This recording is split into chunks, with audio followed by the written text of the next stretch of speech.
I just want to mention that Steve sort of wins my award for the most diligent attendee at some of my programs. About 10 years ago, I did a series of 10 programs throughout a good part of Humboldt County, one down to Garberville and out in the Mattole and up north to Trinidad.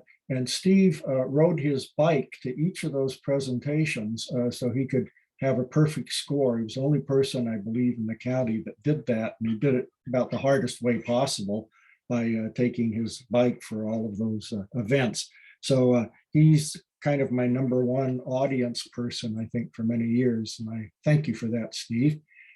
Now we'll head in, and I want to thank all you other folks for showing up. I was looking to see who'd checked in here. A lot of familiar names and faces, including my ex-dentist that I haven't seen for a number of years. But hi, Ray, if you're out there, and all you other folks that I see every once in a while.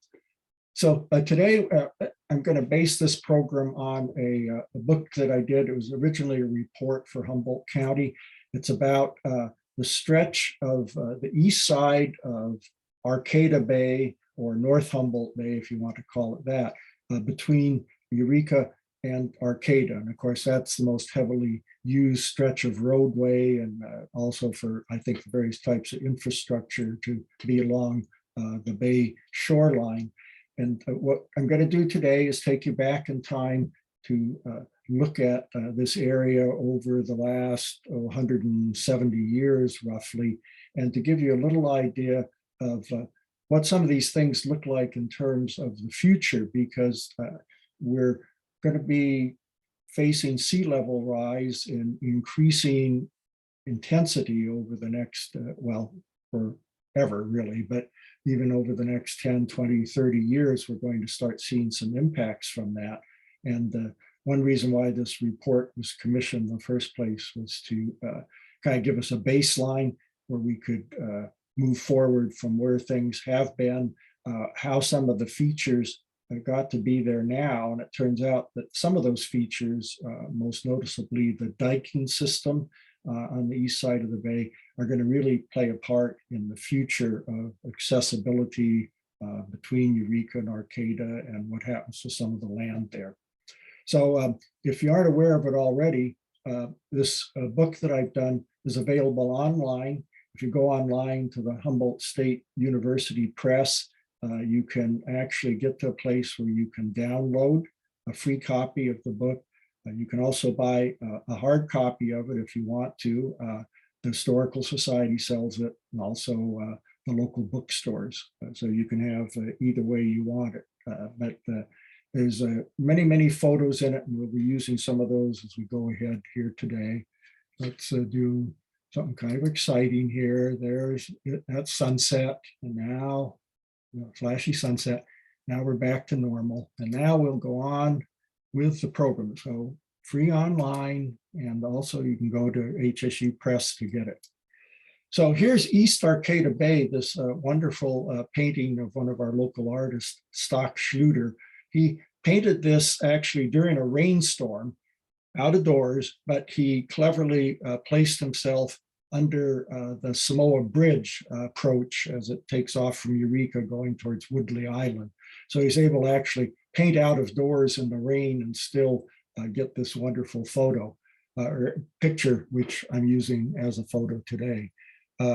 This is a part of the slough right after you've come up the slough to the Highway 101 bridges, and it's looking back up towards the backside of Jacobs Avenue and the various houses and streets that come down to the bay on the east side.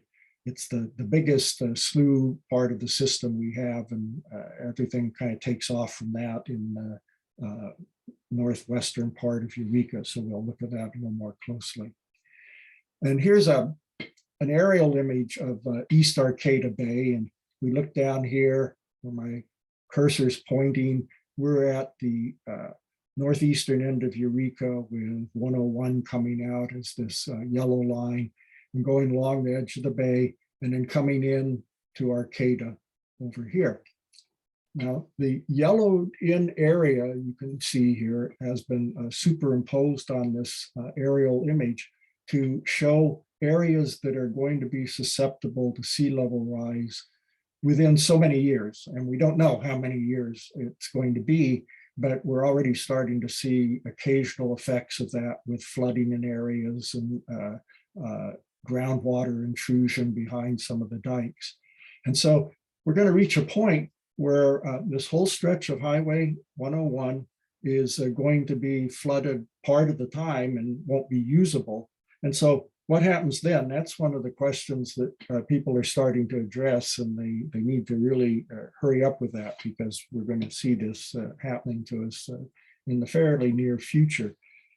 One alternative for a while is going to be the original connection route that we have between Eureka and Arcata, which is a combination of Myrtle Avenue down here in Eureka, and then going over to what changes names and becomes Old Arcata Road and goes through Bayside and comes into Arcata. And if you look at that kind of pink line that I put there, you can see that it pretty much skirts the edge of the wetland area. And that would allow for some traffic to go through for a period of time. But of course, that's only 2 lanes and it's not really designed for freeway traffic. So Caltrans is going to have the ball in their court, already have it there, to try to figure out what they will be doing in the future with some of these areas. But pretty much the area that is bounded by the old road here in the pink line is what we're going to look at now. So of course, before the whites came into Humboldt Bay in 1850, hey, Jerry, sorry to interrupt you, but there was a question. How many foot rise does that map show from the previous slide? You know, I'm not sure exactly, but that's a lot of that area is 20 feet or less above sea level or above the bay level. So these, the area, let me go back. Let's see if I can do that. No, I'm not going to have it. I'll have trouble if I do that. I can only go forward right now. But what we see here is a very low wetland area that's in yellow. To give you an idea, and I think this is why I say it's less than 20 feet. If you're going towards Freshwater from Eureka, before you get to the turnoff at Freshwater Corners, you actually go across what's a causeway. It was actually built over part of the wetlands. I'm pointing to it here with my arrow. And if you look down on the side of that, you'll see that the causeway is about 6 to 8 feet above the wetland area. And this wetland area, of course, gradually gains a little bit of elevation as you go inland, but you aren't that much higher from the area you'll be here out on the bay, just like I say, within 20 feet or so. So it does, like I say, will gain some time in terms of accessibility between these places. But what we don't know, and I put up here with the question marks, is how soon a lot of this is really going to come into play. Because every year, more statistics are collected about what's happening with the level of rise along the bay and what we can expect. And whenever the professionals go out and do more modeling about what to expect in the future, they reduce the lead time for some of these events occurring. So what maybe 10 years ago research was showing events that maybe would happen within 50 years, now they've compressed that time and saying, oh, the stuff we thought wasn't going to be happening until 2060 or so, it's probably going to be happening about 2040. And so it really pays, it helps a lot if you pay attention to the latest information that's coming out. One way to do that is to become a member of the Sea Level Rise Special Interest Group that I do with Alderon Laird for the older Osher Lifelong Learning Institute through HSU. And for $10 a month or year, you can actually participate monthly in updates on what's happening around the bay as we try to keep you informed about that. Okay, going to move ahead. there goes the road again. And now we're here in Wiyot territory. Here's the whole section of what's called Arcata Bay. It's basically anything once you get beyond Eureka, once you get beyond the island system. This large, almost semicircular area is often referred to as Arcata Bay. And this map shows a couple of interesting things. One is the shaded areas are wetland areas as of about 1918, when this map was used by Llewellyn Lau for his book on the Wiyot Indian tribe. And you can see that a good portion of Arcata Bay is covered by wetlands at certain times then, when they'd already started doing some of the diking. What I mainly wanted to show you, though, on this map was the prevalence of Wiyot villages along the shore of the bay. And so I highlighted each of those village sites with this little pink square. You can see there was one up sort of over near Bayside, and then a little farther down by Jacoby Creek.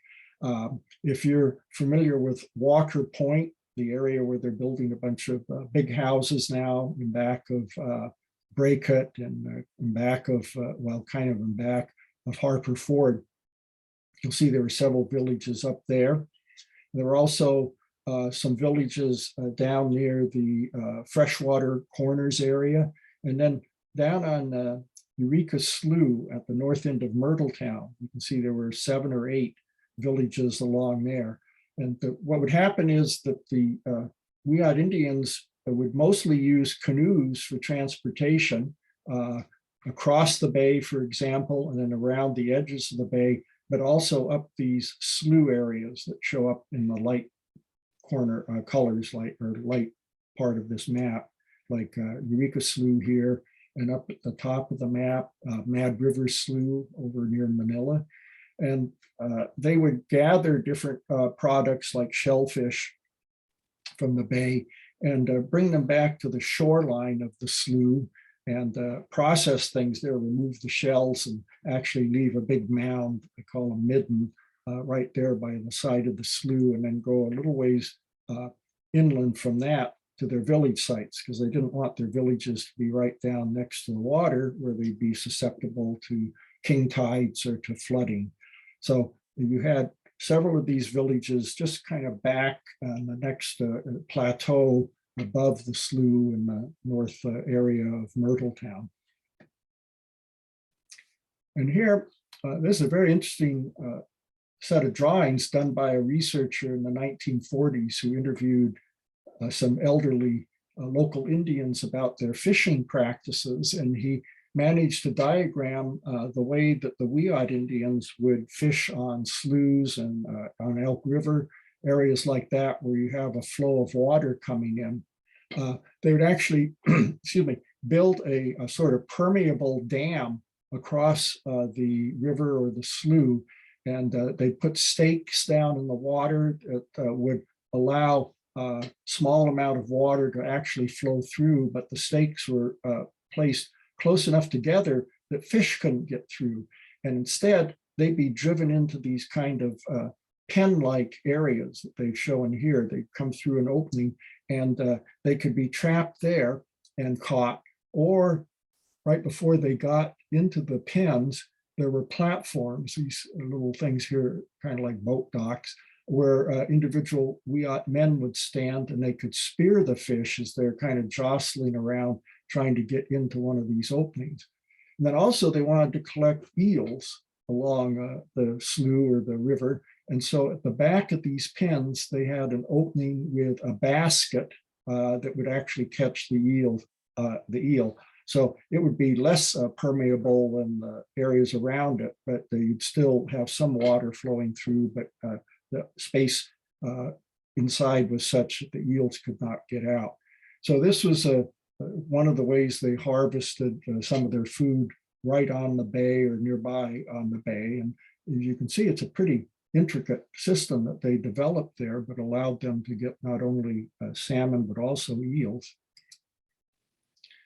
Okay, we're going to go now, after we've sort of put that as our baseline back in time, we'll start going around this section of the bay, and we'll start up here at the north end of Arcata Bay. This map's from about 1920, and it shows the features that were present then. And two of the main features going out into the bay were wharves. One of them is the one that we're mostly familiar with, the Arcado Wharf. And you see evidence of that if you're out at the Arcata Marsh. If you go down to the parking lot they have right next to the edge of the bay, and it happens to be low tide, you can still see some posts sticking out of the water, which are actually piling upon which the wharf rested. And the wharf went out in this particular direction so it could get out to a channel in the bay that was deep enough that seagoing ships could actually come in, go past Eureka down here and come in and follow the channel, and then park or anchor, be tied off against the wharf and load and unload supplies there. That channel was naturally occurring. After a time, they had to dredge it to keep it open, but it ran right in front of Old Town Eureka, right at the edge of the bay there, which made it very handy for connecting with shipping. You just had to build a small wharf north of Old Town, and you could actually have access to the ships. Then here's another wharf that most people don't know too much about, and we're going to see some pictures of that in a minute. This one is called the Shingle Wharf, and it was built in conjunction with the Flanagan and Brosnan Timber Company that logged up in the Jacoby Creek area, and also with Shingle Mill, is where Sunny Bray is today. And they would actually bring their products out onto this wharf, and it also tied into the channel. And you can see how they bent the end of the wharf so it wouldn't bump into the Arcata Wharf. And they could unload and load products and supplies there, taken to a little different destination. So up in this northern area, before they did any diking, you had wetlands and all of this lower area that's tan and pink. And then you had some water features already present. Gannon Slough, which started as a creek up close to Humboldt State, and actually came down, and today it crosses the freeway about a mile before you get to Arcata. And then also Jacoby Creek coming down its canyon and crossing through that same area. And another slough actually called Brainerd Slough that we'll look at in a couple of minutes. Then also, as we go up the Jacoby Creek Canyon, we're going to take a look at one of the rock quarries that was up there. And there's a pretty interesting story about it, but we'll wait a minute on that. Actually, won't wait that long, because here we are. This is a photo from about 1908, and this light area in the center of the photo, this is actually Jacoby Creek, kind of at low water, it must be summertime, coming down its canyon. And over on the west side of the canyon, there were two different quarries that were used at various times. And these railroad ties here connected with one of the quarries for a while, but this phase of the operation, you see it ending right here. And you see, if you look real closely over on the opposite side of the canyon, there's another rail line that went farther up to another quarry. You can also notice that the hill slope's pretty unstable. There's a lot of material that's coming down into the creek bed. And that turned out to be quite a problem. Here's the crew that worked at the quarry. So a lot of guys out there, 50 or so, that were actually working away at the rock here. And we'll find out what happened to the rock in just a minute. And a little farther up the canyon where they've done quarrying, look at the piles of rock that have come down, rocks and gravel, and actually pretty much blocked off part of the stream bed. This is the creek down here. And so two things were happening there. One was the quarrying was by cutting out big pieces of rock, they were also releasing a lot of smaller rock and gravel. into the stream bed. But then also the Flanagan and Brosnan Timber Company, which had the Bayside Mill in Eureka, was doing a lot of timber cutting up there. And it was basically clear cutting, like most of what they did in those days. And once they exposed these unstable slopes directly to rainfall, you had pretty bad erosion with more rock and gravel coming down into the stream bed. And I should just mention while we're back here, there's actually a log jam that formed up in Upper Jacoby Creek after the logging, when they left just a bunch of the small debris there. And that worked okay for a while, but then Flanagan and Brosnan sold the rights to a fellow that had a shingle mill for him to go in and salvage some of the scrap wood that was there, some of the smaller logs. And the fellow brought out all of the logs he could, and it destabilized the log jam that they had in the upper canyon. And so when they had heavy rainfall, a whole mass of material came down rather suddenly, and they had flooding down in the lower area near Humboldt Bay, and it actually washed out one of the dikes that had been built down there, created quite a problem. So this is the Flanagan and Brosnan Railroad that came down from Jacoby Creek, and it's going to go out on that second wharf that I showed you, and it was double tracked for a while. If we look here, they've got shingles over here on this train, either from Flanagan Brosnan's own mill, or another mill was in Sunnybrae. And over here, they have logs that were being taken down to the bay and would be dumped in the bay and made up into rafts, collections of logs that would then be hauled by a tugboat down to the Bayside Mill, which was out pretty close to being in back of Costco on the bay. Actually, at the end of 14th Street is where the mill was situated. And this is what we call the Shingle Wharf over here.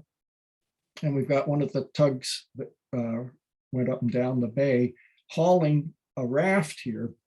And what is on the raft are 21 small cars or containers that actually are built to go on the railroad that we just saw.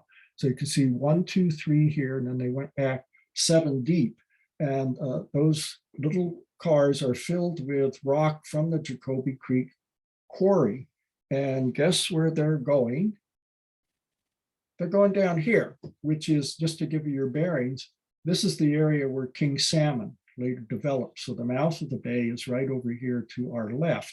And here is one of those rafts that we just saw, or barges being towed by that tug, with our 21 cars of rock that have been broken up in the size they wanted to dump out onto the jetty to enlarge it. This is the South Spit. So they brought these barges in, and remember there's 3 tracks here with the little cars on it, and there are 3 tracks coming out from what they call a landing apron right here. So the barge would come in and turn and face the landing apron, and there were several locomotives that were dedicated to going in and picking up these cars and bringing them out on the gradually increasing jetty that was being built with this rock, and then dumping the rock over the side. And let's see. So now we're back up at the Shingle Wharf. And in case you didn't believe me, here I got a picture showing all the shingles. And in fact, they put a lot of shingles out there, and they would be taken away by different boats. And remember, I told you they had seagoing vessels there. Look at the size of this ship that could actually get in this channel that went up Arcata Bay and park next to the wharf to collect things like shingles and also unload goods of varying types. So the trains that I showed you could actually come partway out on the wharf and bring the shingles and the logs down along the wharf. And one evening, a spark from the locomotive stayed alight and landed on the wharf and set the wharf on fire. And it was a time when there were about 4 million shingles on the wharf awaiting transport. So it got pretty exciting. Not only, of course, started burning the wharf, but pretty soon the shingles caught on fire, and they had just the crew from the train trying to put out the fire, and then they notified the mill workers up at Bayside, and they came down and tried to deal with it, but it's a pretty big problem. And finally, folks down in Eureka noticed a glow in the sky across the bay because they could see the wharf, the fire on the wharf. And eventually a tug from down there loaded a fire engine from the Eureka Fire Department and a bunch of volunteer firemen. And they came up, and once you had a fire engine that could pump water out of the bay and actually put it onto the flaming shingles, they managed to control the fire. By then, they'd actually burned a hole in the center of the wharf, and a bunch of the shingles, about 2 million of them, some of them on fire, had fallen into the bay. And it was rather exciting, I think, from the reports that you read, because first of all, you had the wharf now was in two parts, and you had kind of a fire break between the two sections because it had burned in two and there was just a gap in it. And then secondly, some of the burning shingles were still burning while they're in the water, and they floated under the wharf and threatened to burn the wharf from underneath. And that was quite a challenge to the firemen, but they figured things out. And they managed to put the fire out. It turned out they could salvage some of the shingles, and they rebuilt the wharf, but it was the high point as far as excitement went for the Shingle Wharf. And there it goes, not looking so good.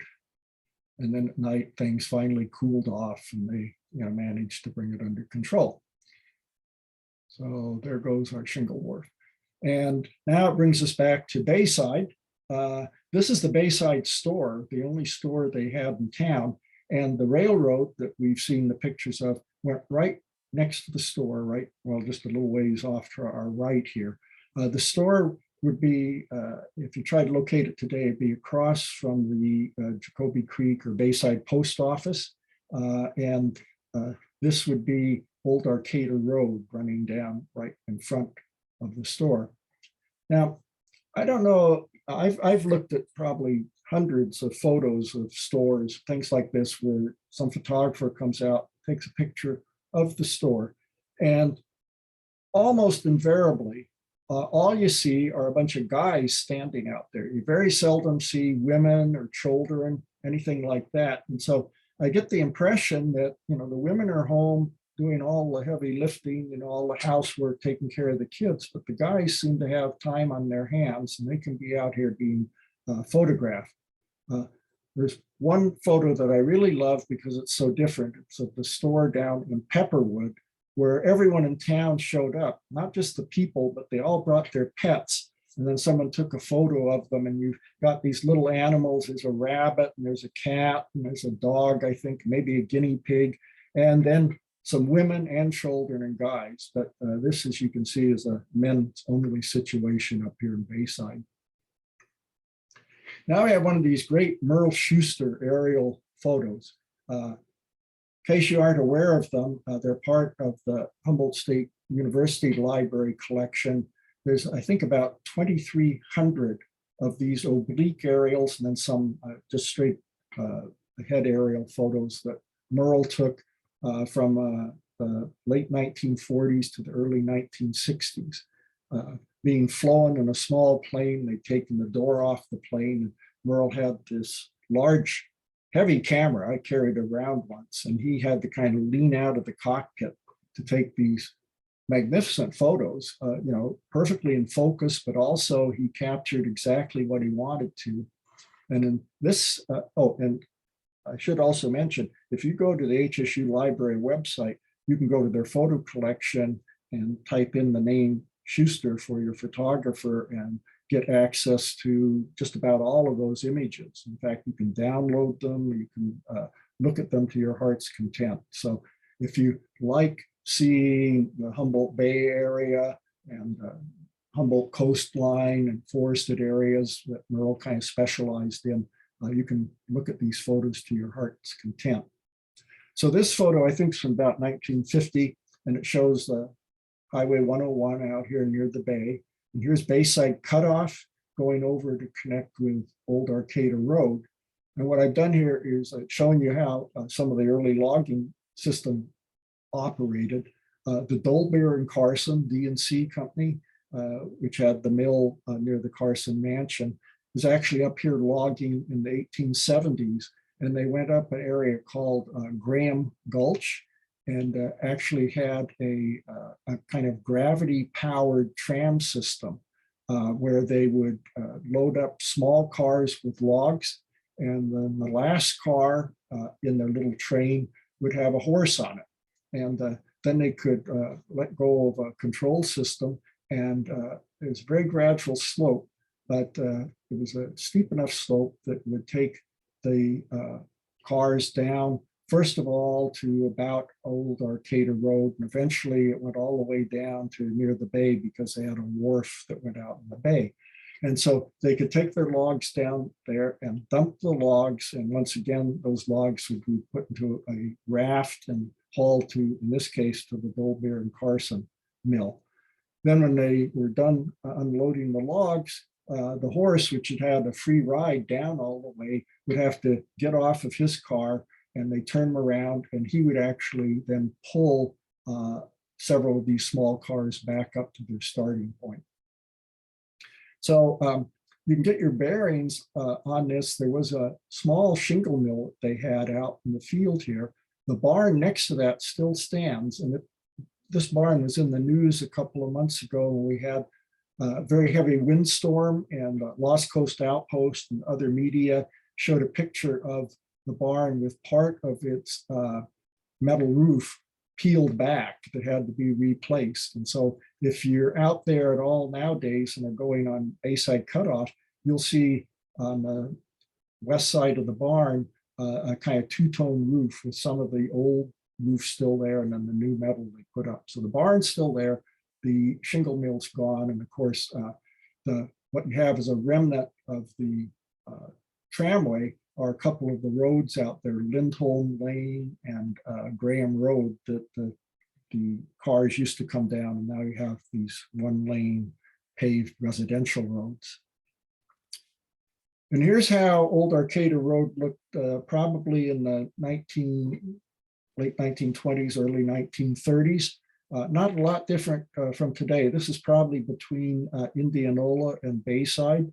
The main difference is the road's paved now and a little wider, but from about 1862 on, this was a county road, gradually improved because it was subject to flooding and became very muddy, and they needed to put gravel down, and it actually improved a lot once they paved it. But for many years, till almost 1920, it was the main way that motor vehicles, autos and trucks, things like that, could go between Eureka and Arcata. It wasn't until they put in the Redwood Highway, completed up here, that you had another faster, better roadway to get between those two places.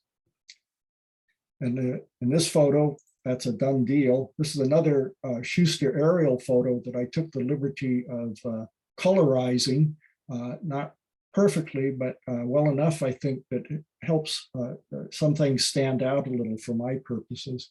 And we're in the Bray Cut area here, right about where this junkyard is down here is where retail lumber is today, and right next to that would be the Caltrans yard. It's called Bray Cut because there used to be an actual ridge that came out to the bay itself. And here you see a little bit of that. And it came over to the bay, and they had to cut through that when they put in the railroad and the highway. And the man that owned this property originally, his last name was Brainerd, so they called it Brainerd's Cut after they actually cut through it. You can see, I think the slope was about 70 feet high before it was eventually removed. They gradually took most of the ridge line on the east side of the highway and moved it over to the west side to build up this area where they have various things today, like the trailer sales company and the day-old bread place. Down here, this is Jupiter, a dredge that became kind of the official dredge for Humboldt Bay. And it's working here on an area where they were hoping to do more work with oyster beds. They actually had some commercial oyster beds operating here for a short period of time, but it didn't work out very well. And the work that Jupiter did wound up being mostly on extending the land out here so that you kind of have a rectangular area. So now we're going to move down to the southern part of this area. Way up here, here's Bayside Cutoff. We've kind of left off there, and Brainerd Slough, Brainerd's Point that we just talked about. And the area down closer to Eureka is dominated by the Eureka Slough system, which comes over way at the extreme northeast corner of the Eureka area out towards where the Blue Ox Millworks is, which would be right in this area here. And then Eureka Slough is quite large. It shows up as a fairly large object here on this map, and then it divides into some other sloughs. One of them is called Phase Slough, and it goes over to Walker Point. And then Freshwater Slough branches off from about the same spot, and it comes up and actually goes all the way to Freshwater Corners. And then off of Freshwater Slough is a third slough called Ryan Slough that comes up in back of Cutton. And this is a part of the area that is becoming parkland now. It's been taken over from Green Diamond, and we have great hopes for that becoming a wonderful hiking area in the future if it doesn't all go underwater first. And then right down near the start of Eureka Slough, there are three smaller sloughs that branch off in very close succession and go back towards Eureka. And they're kind of unimaginatively called first slough, second slough, and third slough.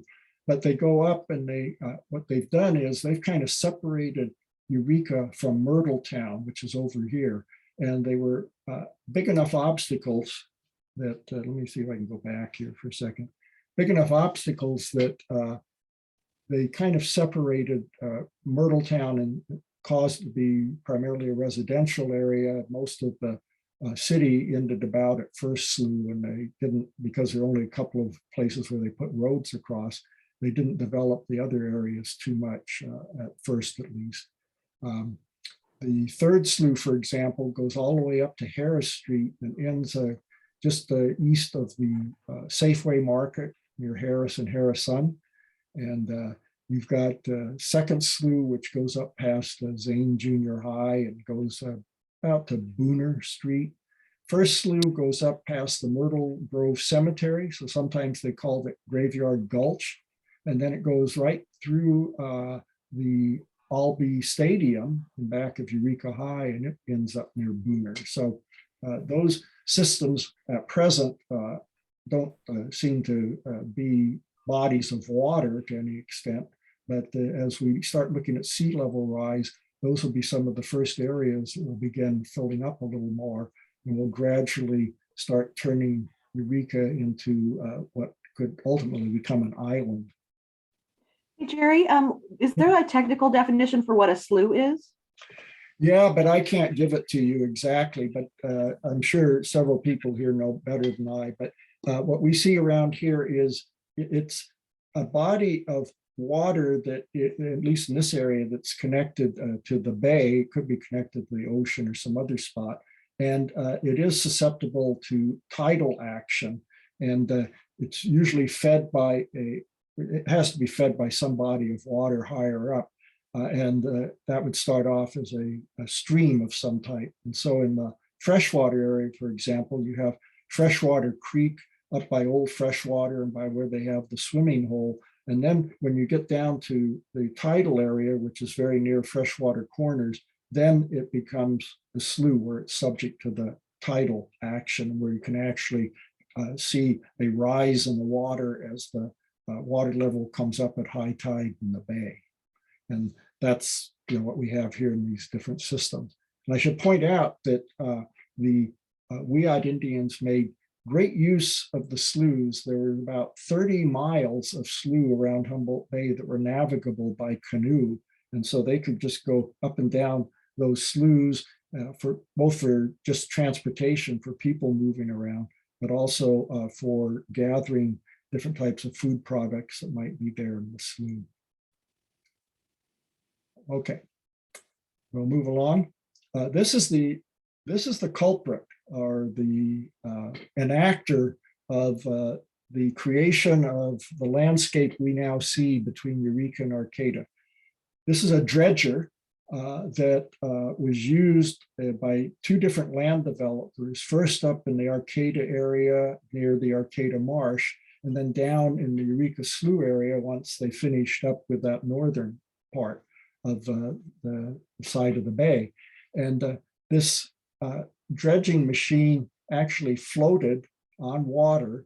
What they were doing is, you see they have this rather long scoop that can reach out a certain distance, and they were dredging a channel essentially on the backside of what became the dike. And here you can see the dike material hasn't been finished yet, but they've actually dredged up part of the bay and then turned the scoop so they would drop all of the dredging material on the bay side of where they were working. That became then it became the barrier between the bay and what had formerly been wetlands behind it.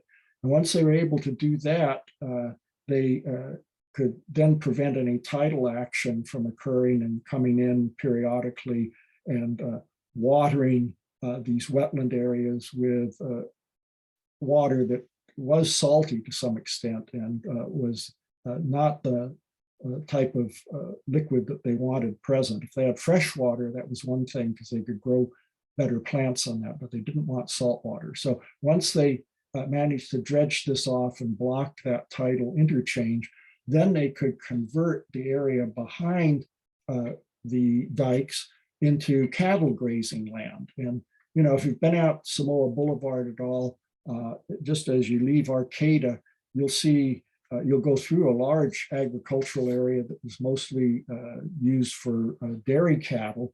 And they were grazing on this reclaimed land that in the 1890s had suddenly become usable and valuable for the white people that were there now. By then, most of the Indians had either been killed or driven off the land that had been theirs, and they were no longer using these areas to any extent with their canoes for their purposes. Now, the whites wanted to repurpose the area for agriculture.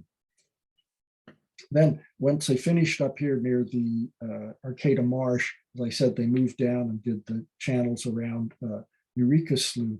So they did two things, especially down in the Eureka Slough area. They blocked off the bay here in the background from the wetlands that were inland. But then when they had a big slough, it would not have worked for them to dam up the whole slough. There was too much water activity there for that to be successful.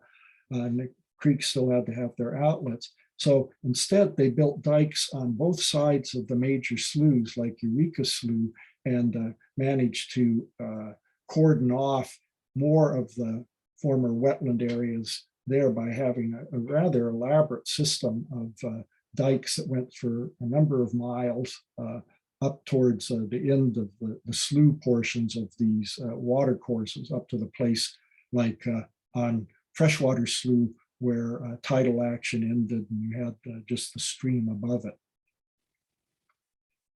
And so after that area dried out a little and after they were able to grow other crops, they would have forage crops for cattle out there, but they also were able to grow wheat. And here in 1910, we've got a picture of them threshing some of the wheat out on the area close to Freshwater Slough, between Freshwater and Fays Slough, as near as I've been able to figure this out. And in this particular case, they had a crop of 10,000 bushels of wheat, which is enough to catch the interest of some of the farmers. So they were using the phrase land reclamation as if the wetlands needed to be reclaimed. There was this whole attitude that this was wasted land, and the Wiyot Indians certainly didn't feel that way, but because they'd been removed from most of this area, it then became the object of interest to the whites. And for them, they did not contemplate going out in canoes or boats and harvesting things like the Wiyots did. So they wanted to make a different use of the land. And so long as it was wetland, it was considered wasted land by many of these people.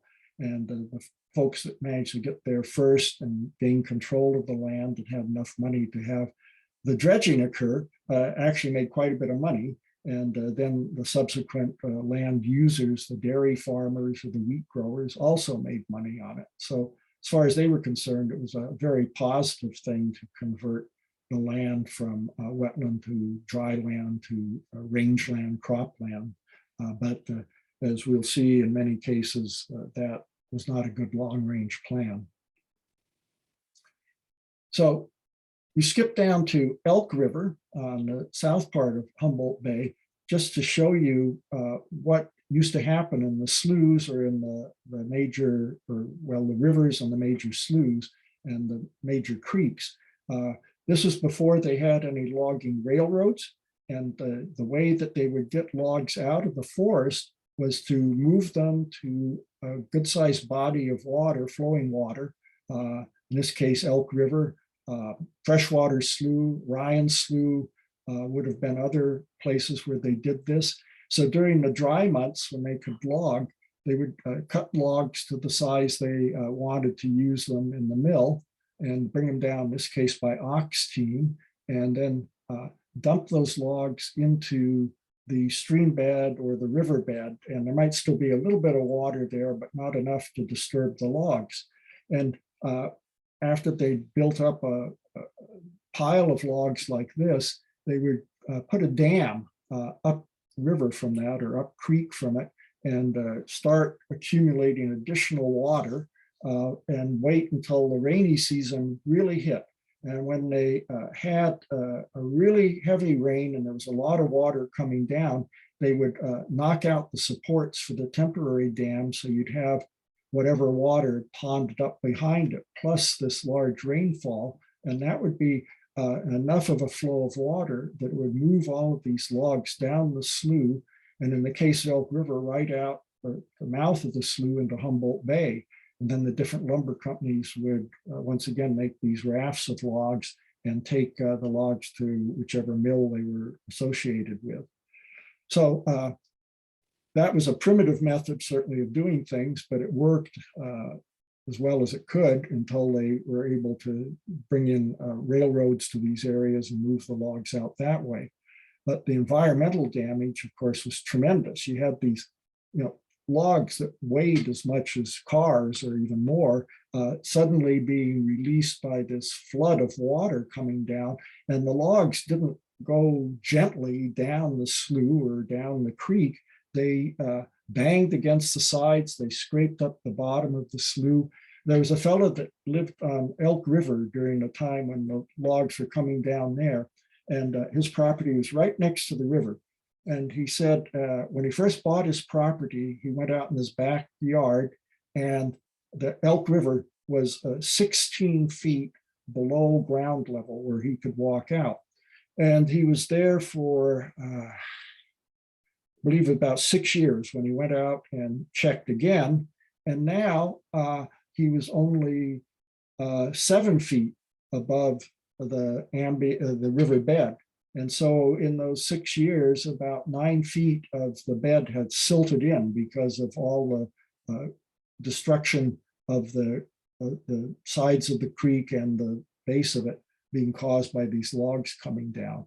And of course, it's been an ongoing problem. Residents in the Elk River area, even in the last 20 years or so, have had problems with siltation because of logging upstream.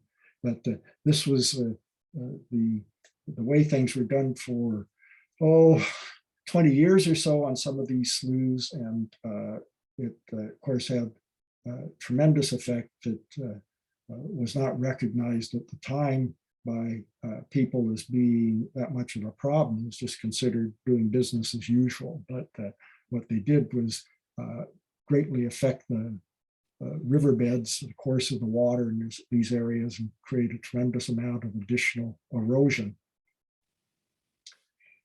So here's how that worked up in the freshwater area.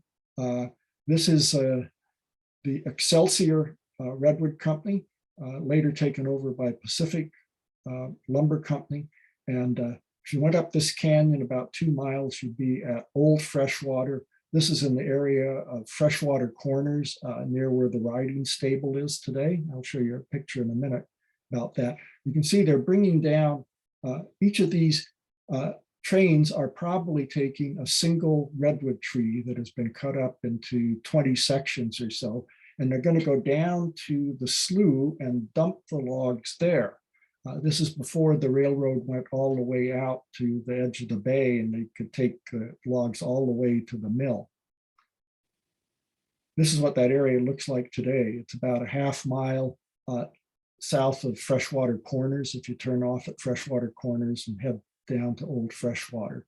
So here's where all the log trains would have lined up in the 1880s and 1890s. And here's this postcard actually shows the same train of logs that was in that other postcard. I looked at it closely once. I could compare the shapes of the different sections of log. And so the photographer had to hustle, I guess. He took his one picture and then he came down here, and they're right next to Freshwater Slough, which at this point is at low tide. But here's what they're going to do. They're getting near what they call the log dump. And here's the log dump. And here's the train with all the logs. And they would actually push the logs down off of the railroad grade, which was essentially a dike, into the slough. And from there, they could be floated down and made up into log rafts. And this particular day, they had some of the citizens of Eureka come out and look at what they were doing. And that's why you have the ladies with their parasols, or they might just want to protect themselves from the spray of the water.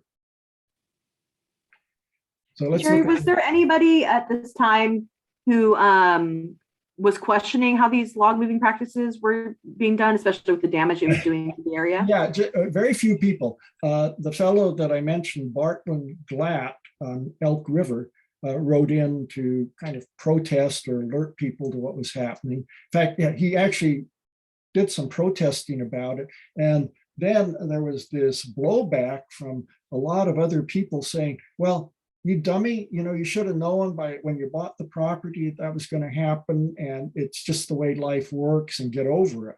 And there was no concern about the larger issue of damage to the ecosystem, and there was no sympathy given towards Glatt for what the timber companies were doing to him. The attitude was so strongly embedded in so many people's minds that this was just the way things were done, and you should plan accordingly. So we didn't have anything resembling a Sierra Club or any environmental organization at that time. There's only very gradually that the idea took hold that these practices needed to be changed, and that some of the trees needed to be protected. When you got to about 1920, and the Save the Redwoods League had formed, and they were actually beginning to try to save land. It became state and eventually national park land. They established a Humboldt Women's Save the Redwoods League. And it was not formally connected with the national organization, but they worked in tandem with one another. And for the women that actually formed that group were connected with, one way or another, some of the logging companies up here. One of the women, her husband owned the mill at Metropolitan down near Rio Dell. Another woman, Kate Harpst, her husband had the Shingle Mill at Sunnybray, and I showed you some of the shingles from that. And so there were people like that that were beginning to realize that damage was being caused by the logging, and also that you needed to preserve some of the pristine environment that was being very rapidly by that point in time being destroyed. But See, that was 1920 before you had some of those people being active. And we're talking about things that were happening as early as the 1860s and 70s. So there's a real lag time on any action being taken or any consciousness being raised about these problems. So here to give you a better idea of what was going on up there, this long line is the rail line that came out of Freshwater. And originally it ended at Phase Slough here. And eventually they continued the railroad all the way out to where Highway 101 is and where the Northwestern Pacific Railroad is, and they could take the logs out there. And then you had McKay and Company. They're the people that had the Occidental Mill in Eureka, and the McKay track is the area here in back of, we're going up, well, here's Redwood Acres down here, and then we're going up towards Cutton, and they collected their logs down here at the east side of Myrtletown near the end of Park Street. And the Eddyville area, that's where you saw those train loads of logs coming down. You can see it was an open space. They actually wanted to make a whole town out of that at one time, but then they finished logging there and they never built the community. Let me just go back for a second. Here is where we saw the one train going and dumping off its logs right about here and near the junction of Phase Slough and Eureka Slough. And here, we're very near that same spot. The log dump would be just almost where the photographer's standing, just a little ways up. See, they could have boats come up Eureka Slough, like this passenger vessel that are bringing people into the landing here next to the log dump. They could also haul supplies that way. In the background, this is Myrtletown over where the trees are. So this is a navigable stretch of water on first Eureka Slough and then on Freshwater Slough. And here's a picture that shows that a little better. This is the old railroad grade here, this kind of green humped up area that went down to that wharf that we saw where the boat was coming in. And it was right in this area just before that where they would dump the logs into the bay. And then over here, there's another one of these berms for the railroad right next to Murray Field. And that goes all the way down to 101 pretty much. And that's where the logging railroad eventually went all the way down to the bay. So in addition to the dikes that they put in, here's one of the dikes they had, this green area that's raised up a little.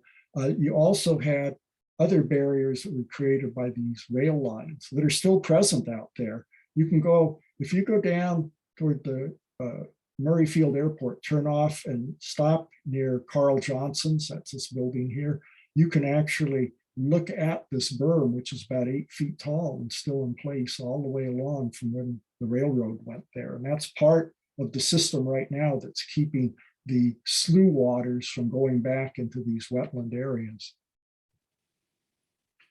So here we're out, this pink line would be Myrtle Avenue. When it gets over by Indianola up here, it becomes Old Arcata Road. The first road went very close to the hillside and followed most of Myrtle Avenue. But before you got to Freshwater Farms and Freshwater Corners, you would have gotten to a wetland area. So the original road went about a mile up towards the town of Freshwater till you got out of the wetlands, and then came back to get to the main road area. But they only used that for about 7 years. Then they built the new road, the one we ride on now, in 1862, and actually goes across a causeway down here right as you're approaching the Freshwater Corners Market. Here's another view of that. So we're out closer to, we might, Merle Schuster took this photo probably about 1948 or 49, and the plane was almost over the edge of Humboldt Bay, but it shows drawn in here Myrtle Avenue in yellow, and the Freshwater Farms where the Land Trust has their buildings now. It's right about here. Here's where you turn off and can go to old Freshwater down here.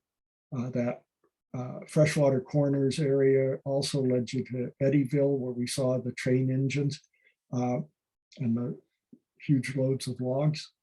But the original road here goes about a mile farther south. And so all of this area here is built on wetlands as you're going along old Myrtle Avenue. And that will be an area that could come under some difficulty in the future. In fact, like here about 1919, we just left the Freshwater Corners area and we're heading towards Eureka. You can see that there was a flood event there, might be similar to what we'll see eventually, that actually went all the way across that area that's now diked. And about a mile west of Freshwater Corners, in one of the little gulches, they actually had a tannery that tanned leather and used the acorns from the tan oak tree as their tanning agent, and created very heavy, strong pieces of leather that were used in industrial operations, or maybe for bridles and harnesses for horses. It wasn't the fine leather that would be made into purses or belts or something like that. And one of the reasons why they placed this tannery there was a stream that went right next to it that is called Tannery Gulch. And so when they were done with, they needed some water for the tanning process, so they bring it in from the gulch. But then when they had residue, like the contaminated water that it had been tanning the hides, and when they had the scrapings of the hair off of the animals, that could all be just dumped into the slough and then washed down into the bay. And that was their sewage treatment plan for dealing with what they had. Instead of having an area dedicated to taking the contaminants in like a sewage treatment plant would have, they just used the slough as their sewer line. There's a piece of, that's the top of a piece of stationery that the McCabe and Dupre Tanning Company had. I actually interviewed one of the McCabe descendants. She was in her 90s, but she remembered when these buildings were still in operation. And then down at the end of Park Street, if you go past Lafayette School in Myrtletown and just continue out on that road, it dead ends down here by Ryan Slough and Freshwater Slough. And just north of Park Street, the McKay Company had this Shingle Mill. And over here, just in the corner, you can see a little bit of the slough, and they had their own log dump there. So they would dump logs that were going down to their mill in Eureka, but some of the logs with the poor quality redwood in them were taken here for the shingle mill and made into shingles. And so this is what Upper Freshwater Slough looks like today. This would be above those places, but before you get to Freshwater Corners, you can see it's absolutely beautiful. It's a wonderful area for kayaking or canoeing, but of course it is an area that's going to be subject to sea level rise. And here, right back here is Myrtle Avenue. This light colored car is actually driving on Myrtle Avenue. This is maybe a mile east of where you come down from Myrtletown and go across Ryan Slough and you're on your way toward Freshwater. But you can see here at high tide, I don't think this is quite a king tide yet, but they're coming up pretty close to the backyard of this house. It's right on the road. It looks like to me we're maybe 8 feet or so of free space before this slough, if it rose enough, would come across Old Arcata and Road and Myrtletown or Myrtle Avenue. You can see this person's prepared. They've got their boat out back already in case they have to vacate quickly. So we're finishing up here with just kind of catch all a couple of things. Some of you might remember the wood sculptures that were present out opposite Murray Field for a number of years. Dwayne Flatmo, among other people, did some of the art out there. And in fact, in the background, you can see one of the hangars at Murray Field. But all of this is on wetland area that's still active wetland because it's on the north side or northwest side of Highway 101 back here. And there was a part of a peninsula there east of Eureka Slough that was never diked off. And so this area remains active wetland. You just go across the highway here, you've gotten to diked off area with a Jacobs Avenue on it, where they have one of the rental truck places, and you have Carl Johnson and a whole slew of businesses. Now that area has all been diked off, and on the back side of these different businesses, you have a dike that's separating the Jacobs Avenue area from the slough. And here we are. Actually, this is another Schuster photo about 1950. And they're just starting to build some of the businesses along Jacobs Avenue right here. But you can see how those lots for the businesses come right down to the slough. And here we are in Myrtletown. Here's Myrtle Avenue right over here at the corner. And then this is Park Street. Remember, you go all the way out Park Street and you'll get to the site of the old Shingle Mill for McKay Company. And right about here, we see some vacant land. This would be about where Lafayette School is. Well, if you go all the way to the northern end of Myrtletown, right next to Eureka Slough, there were 2 brickyards there. It turns out there's a lot of clay in the soil here, especially at the Hindley Clay Products operation. You can see how they've dug a big pit there. And then they have their kilns over here. And a smaller pit, this is right where KINS radio is, and the radio tower is right out on the flat next to this. It's also, this is the area where some of those Wiyot village sites would have been, where the Wiyots would have come in their canoes and then taken up, gone up the hillside from the slough itself to their villages, which they sited high enough to not be affected.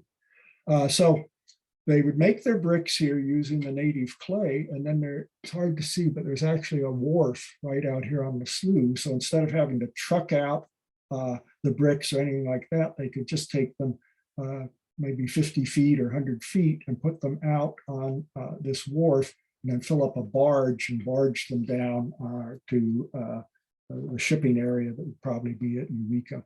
And well, let me just show you here. Coming to us is a Eureka brick from, I believe, the Hindley Clay Products operation. And each brick company, and there were several of them up here. There's one up by the Greenwood Cemetery in Arcata. There was one in Ferndale. There's one out by Ronerville. There's one down in Petrolia. Remember, bricks were heavy and you didn't want to have to bring them up by ship. So wherever you could make your own bricks, you did it. But each brick company had a distinctive color to its brick depending on what their clay resource was like. And this Eureka brick, I believe, is a kind of a light orange color mostly. And you'll see it down in Old Town Eureka at Los Bagels, and also over where Old Town Coffee and Chocolates are, in those 2 block areas that use brick. If you go up to 5th and H Street, where the former federal building is, where the downtown post office is, that brick is much redder. And I believe it came from the Arcata Brickworks. I'm not 100% sure of that, but it wasn't the Hindley clay brick thing. If you're interested in this, and I'm kind of interested, but I mean, if you're really, really interested in bricks, you can go to a website called California Bricked. And that fella who runs that website has taken pictures of all the different bricks from different brickyards, has a short history of each brickyard. He's given me almost all the information I have about the local brickyards. But you could make a hobby of this if you're retired now and want to do something and don't want to have to interact with people much. You could visit some of the sites of old brickyards and probably find some of these bricks statewide if you just go to his website. But eventually they go away. And that brings us on to another view of this, another Schuster photo. Here's the Hindley clay products place right next to the bay. And this is a good shot for showing, well, one thing, here's Jacobs Avenue. It's been diked off, the area between the freeway and the slough, and they're getting ready to put in things at Jacobs Avenue, but you can still see there's some little streamlets here, extensions of the slough. It hasn't dried out yet, but this area is all going to be quote unquote reclaimed and become part of that industrial area on Jacobs Avenue. The stuff over to the left in the photo on the far side of the freeway was never reclaimed, and that's where you still have the wetlands. And then you can see the mouths of the three different sloughs, first, second, and third here. The first slough is actually, it's been kind of diverted by 5th Street and the start of northbound 101, and the bridge that went across there. In fact, this is the original bridge for the Redwood Highway where 5th Street goes today. And it had to be a drawbridge, or in this case, it's a lift bridge, because Eureka Slough is considered a navigable waterway in the state. In fact, you can see there's actually a ship coming down, and that's why they've lifted the bridge there. Now they have built the current highway bridges high enough that such traffic as there is today, which would mostly be kayaks, can get through. The same thing's true down here for the railroad line, which is a little farther down slough. This is the current bridge, lift bridge for the former Northwestern Pacific Railroad, but they've always had some type of bridge here. For a while, it was a pivot bridge. Other times it's been a lift bridge so that boat traffic could go across on the slough. So we're going to finish up with what's happening recently. Fay Slough comes from Eureka Slough over, or not far from Myrtle Field, and it heads towards Walker Point. Here's Walker Point, where they're building a bunch of big mansions, very visible on the hillside. And Myrtle Avenue is in the background here. And what you have here in front of Walker Point is the sort of terminus of Fay Slough, getting near the end here. And one thing you'll notice is there are dikes that were put around by the original land developer in the late 1890s that are still in place. And but now here's a pond of water, and it's part of the fish and wildlife area. And what happened was they had a breach in the dike system. Let me go back here. That breach occurred right up in this area, I believe here. And after that occurred, they let the breach stay in place. So you now have fed off of Fay Slough a return of part of the wetland area up there. And you can see the water is quite high when that happened. But these dikes are not more than 2 or 3 feet above the ambient level of the, not the ambient level, but the high water level of the slough. And once again, you can see the effect of that. So one thing that will probably happen in the future is that you will have some breaches in the dike. And remember, these dikes are almost all on private property, and the maintenance of the dike is up to the property owner. And there are no standards right now that I know of in place to require the property owner to do anything to reinforce or maintain the dikes. And some people do. They put down some type of concrete block thing or other coverings on the slough side of their dikes to try to protect them. Others have just let them go. And it only takes one breach, big breach in the dike, and you could have considerable flooding behind the dike. And it would then could lead to further deterioration on the inside. And here up in that upper Fay Slough area, you can see here's an area where you've had vegetation grow in considerably, and it is helping to keep the dike area in place. You've got at least a small root matrix there that is helping the soil and the material that the dike is built out of stay in place. But you have other areas on Fay Slough, like here, where you don't have much of the vegetation protection there, and you can see where it's sort of calving off almost like an iceberg, and parts of the dike are actually falling into the slough. So we're going to be faced with situations in the future that bring us to this situation where these sloughs, especially Eureka Slough, Fay Slough here, Freshwater and Ryan Slough, we face the possibility of breaches in the dike and flooding that would occur way before you have full overtopping of those dikes. And you also have the problem now when you get these high water events like a king tide, that the effect of that is also to raise the water table behind the dike.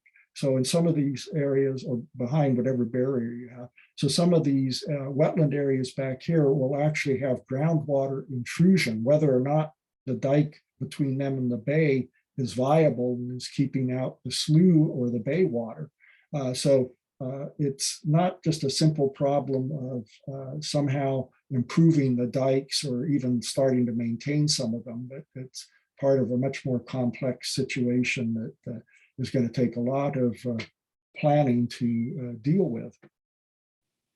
So as I say up here at the top, we don't know when some of these things are going to occur exactly, but when I first started doing classes with Alderon Laird, who's probably the resident expert on the Humboldt Bay area and sea level rise, he was talking in terms of what things would be like a century from now and where you'd have these serious events. And we've done classes for, I think, 3 years now. And every year when he starts talking, he's brought us closer to the present and talking about these events because of what the data shows that's coming in and what the new modeling shows. So we can't at this point say exactly when some of those things are going to happen, but we can say with certainty that they're going to happen sooner than what we think. Every time they check the data, it speeds up the process.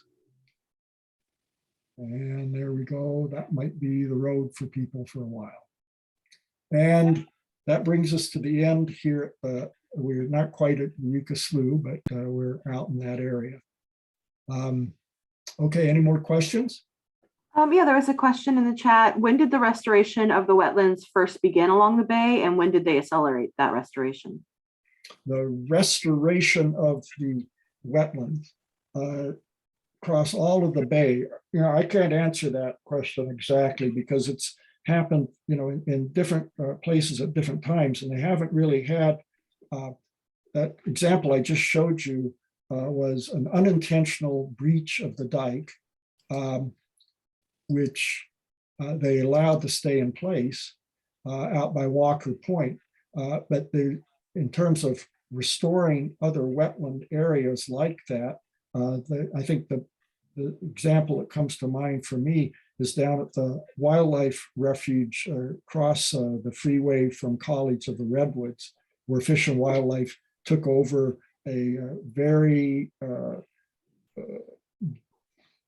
controlled environment that had been a ranch land for about 100 years and had extensive diking system on that. And so, they have over the last 20 years, at least, began removing some of those dikes and recontouring things to have some of the channels go back into place that existed before they took it over for cattle range and dike the area.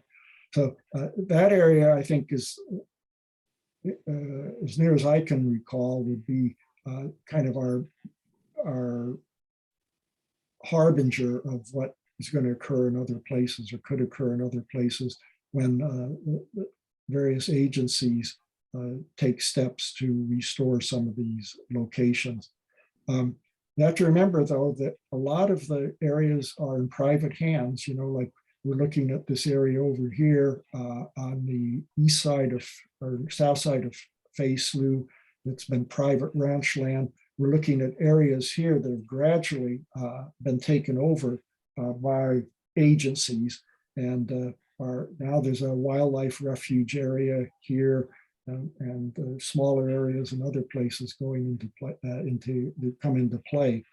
And it looks like, as time goes on, that the federal government or the state government will have control of a lot of the Bayside areas, but what they do is probably not going to be decisive in the long run, because if we look down the road, say 100 years from now, we're looking at the Samoa Peninsula no longer being a peninsula. And so the wetland areas in that those locations are going to change drastically. What you're going to have over there are a series of barrier islands with actual ocean content coming between those island areas and connecting with Humboldt Bay.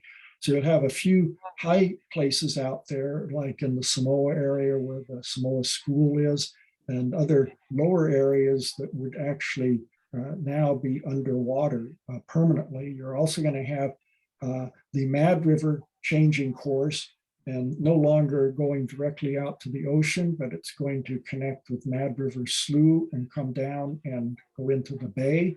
And you'll suddenly have the sediment load of a fairly large river, at least for this area, dumping into the Bay area and making changes then in the level of the base of the bay, and there's areas around that that will start to become more filled with sediment. So we've got several things that are happening that are going to really be out of the control of the agencies as they try to manage for these various issues. This picture we have on screen right now, you would think maybe first of all that right behind where the photograph is being taken is probably just about over our main transportation corridor. Then our secondary transportation corridor, Myrtle Avenue and Old Arcata Road, it's back here. And so those things are kind of obvious in terms of infrastructure and what's going on. But you also have water lines coming through here, power lines that are coming through, other aspects of our infrastructure that are going to be affected once some of these areas start flooding and on a regular basis or become permanently underwater, or at least wetlands. And so all these different agencies are going to have to deal with their specific set of problems. And they really need to be already in the planning stages for how they're going to deal with that. And in most cases, very little of that has been done. So, if you folks are concerned about the future, it's probably time to become even more informed about this and try to become involved in making sure that the different agencies are up to speed on what they need to do. My colleague Alderon Laird is starting to prepare a book on, not specifically on sea level rise, but on Humboldt Bay in conjunction with sea level rise. And I think it's going to be a terrific book because it will have many, many of his wonderful photos that he took by kayak. He went all the way around the edge of Humboldt Bay and photographed all the perimeter of the bay at various times, showing what things are like now. And of course, that's going to change in the future. But if you look through the photos that he's taken, you'll see like some of the ones that I used here earlier. If I can go back here a little ways. Well, it shows you the state of some of the sloughs, like up here on Freshwater Slough, or if we go forward, if I can get past the bricks and some of that, I want to show you another one. It's quite startling when you look at, let's see. Yeah, like here, when we get to these sloughs that are really not accessible except by canoe or kayak, and you get to see what they look like from the slough side of the dikes, you realize that some of the sloughs are starting to intrude already on the dike system, and that we're going to be having some problems in the fairly near future with failure when you get to a situation like this and if it starts going away. Now, is there another question, Julie?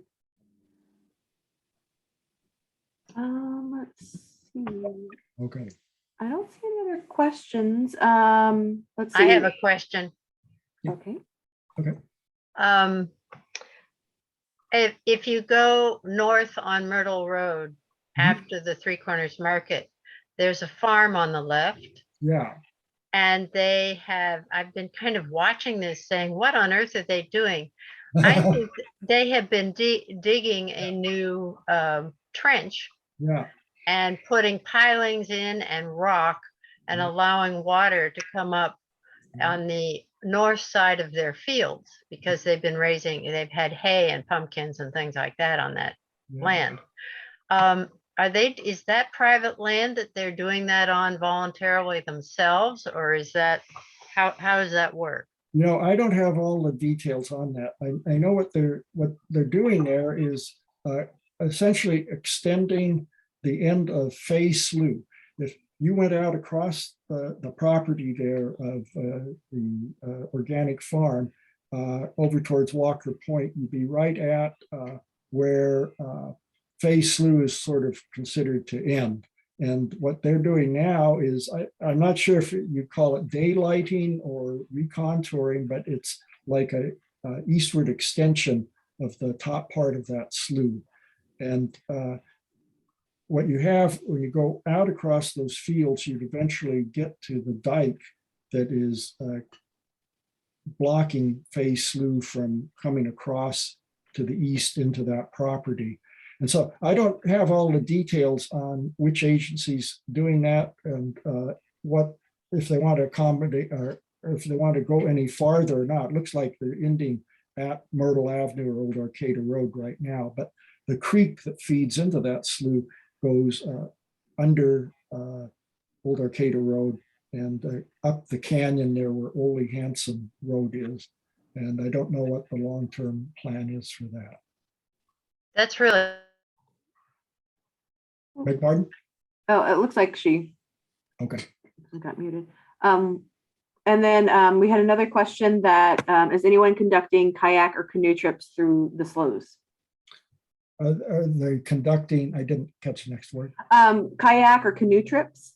Oh, I don't know if anyone's doing that on a regular basis. It'd be a great thing to do, something like an Ollie class or some agency sponsoring something like that. I'm not aware of anything that's done on a regular basis, but I know a number of people that go up the slough. In fact, my wife was up there a year or so ago, and there are different launch points that you can use, so you don't have to start right down at Humboldt Bay.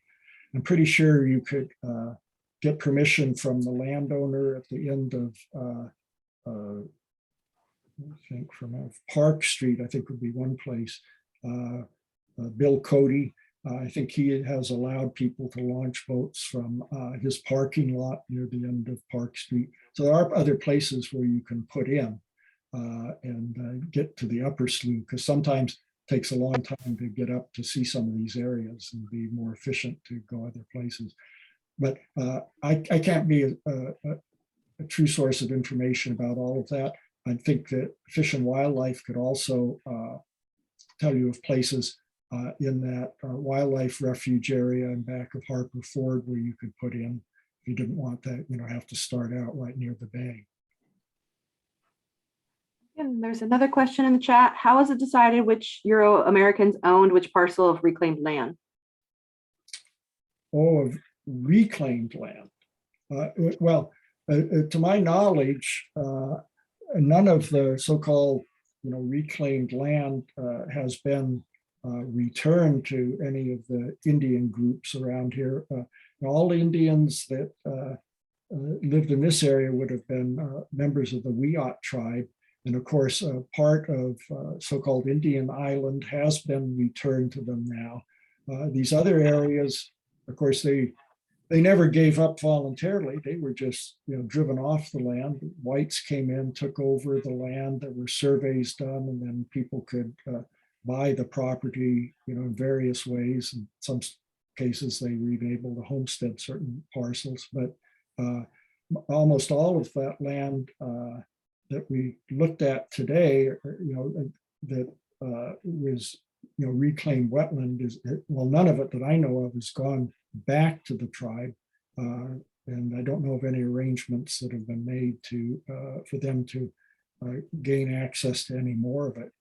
You know, where they have their reservation headquarters now up on Table Bluff, they're only a mile or so away from the Humboldt Bay Wildlife Refuge, the one near CR. And they, in fact, I think their property might go almost to the edge of the bay, but they don't, you know, have any access that I'm aware of right now where they could even, you know, walk down and put in, you know, a kayak or something and even claim that kind of connection to the bay. They've been locked out of what, you know, have been their territory. Okay, I don't see any other questions, so we may go ahead and close it up for the day. So thank you, Jerry, for your presentation. Since this has been recorded, we will be putting this up on YouTube. It'll probably be uploaded on Tuesday. And also on the Humboldt County Library YouTube page, we also have a lot of our past presentations. So go ahead and check that out. There's all kinds of great stuff up there. And if you are here, you're already on the guest list, so you will be getting the invite for next month's presentation. Just remind folks, you know, they can go to the HSU Press website and get their downloaded copy of the book. So that would have a lot more of the photos and a lot more information than what you saw today. Yeah. And I'll see if I can get that info from you, and I'll email that out to everybody too. So that way everyone has it conveniently in their inbox. Okay. And on that note, I think I will go ahead and let you all go for the weekend. So thank you for joining us, and everybody have a good weekend. Thank you. Thank you. Bye-bye.